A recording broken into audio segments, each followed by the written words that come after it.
بسم اللہ الرحمن الرحیم۔ شروع کرتی ہوں اللہ تعالیٰ کے نام سے جو بڑا مہربان نہایت رحم والا ہے۔ جب سورج لپیٹ لیا جائے گا اور جب ستارے بے نور ہو جائیں گے اور جب پہاڑ چلائے جائیں گے اور جب 10 ماہ کی حاملہ اونٹنیاں چھوڑ دی جائیں گی اور جب وحشی جانور اکٹھے کیے جائیں گے اور جب سمندر بھڑکائے جائیں گے اور جب جانیں جسموں سے ملا دی جائیں گی، جب زندہ گاڑی ہوئی لڑکی سے سوال کیا جائے گا کہ کس گناہ کی وجہ سے وہ قتل کی گئی،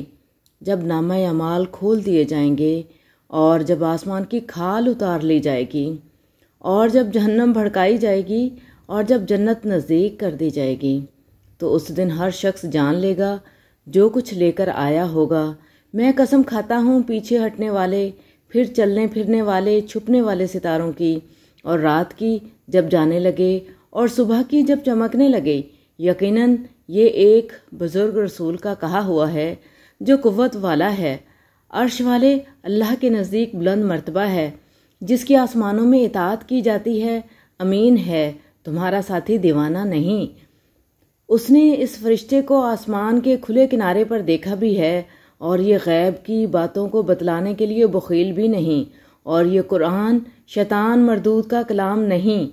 پھر تم کہاں جا رہے ہو؟ یہ تمام جہان والوں کے لیے نصیحت نامہ ہے، بالخصوص اس کے لیے جو تم میں سے سیدھی راہ چلنا چاہے اور تم بغیر پروردگار عالم کے چاہے کچھ نہیں چاہ سکتے۔